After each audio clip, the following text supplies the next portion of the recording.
Hope you all have a good day. In previous class we learned about what happened after constitution was signed. We saw that French abolished monarchy and became a republic country after the revolution. There were race of political clubs like Jacobin clubs, and after lot of struggle at last French became a republic country by executing the former king and queen of the country.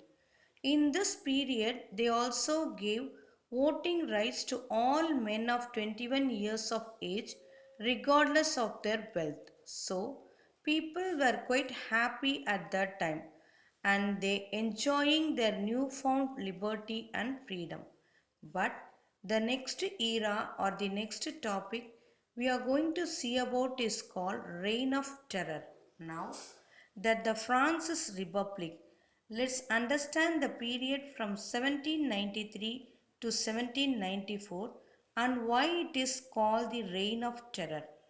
Despite the monarchy leaving and people having lot of rights, the main reason for this was a man called Maximilien Robespierre.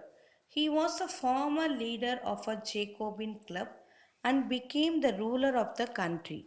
This person, Maximilien Robespierre, is a radical person and he believed in the policy of severe control and punishment. If anyone go against his policies or even question his words, they were arrested. So, no matter who they are, they may be ex-nobles, clergy, or members of other political parties, or they may be from his own political party. If any go against his rules, they were arrested and imprisoned. And these arrested people are put through a trial. And in the trial, if they found guilty, they were put to death by guillotine mission. The guillotine is a device consisting of two poles and blade with which a person is beheaded. So, Robespierre was punishing and bearing anybody from the punishment. Now, Robespierre government had many other problems other than the severe punishment. He believed in extreme form of equality and to achieve this his government put a ceiling on wages and prices. That means, for example, if you are supposed to get 100 rupees a salary by the government standards, you should only get that amount. You cannot raise your wages for the work you do. So, these was maximum ceiling on wages and policies. The next one is everything was ration and their prices were fixed, even it is meat, bread, or any other essential things were rationed to the people. In fact, in bread case, which is considered as a staple food of France, he had produced equality bread known as pandilita. So, all the citizens of the country were required to eat this equality bread, regardless of their social class or preference. The peasants were forced to sell their produce prices fixed by the government. Next, he tried to destroy or go against people's faith by closing down churches and converted them into barracks and offices. And he even had problems with the titles used in the country.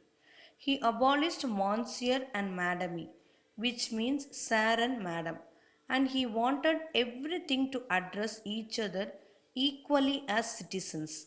Male citizens were called as citoyen and female as citoyenne.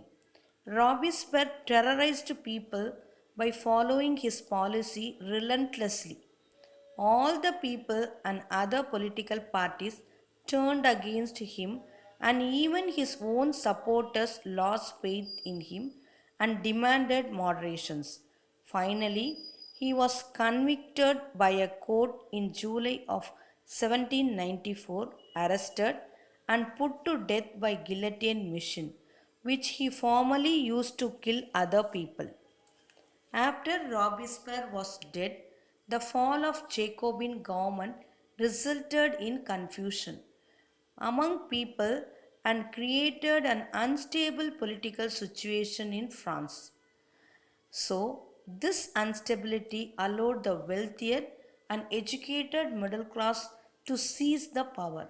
After getting France in control, they introduced a new constitution in which they denied voter to non-propertied section of the society.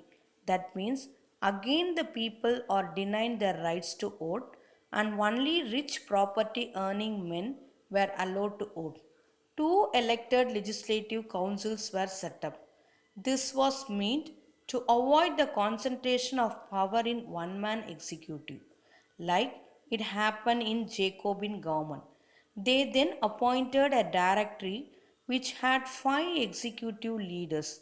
However, the directory and the legislative councils did not agree with each other and often clashed with one another. Overall, if you see here, the French political system was very volatile, vulnerable, and unstable. So, this political vacuum gave rise to the military dictator known as Napoleon Bonaparte. Okay, students, that's all for today's class.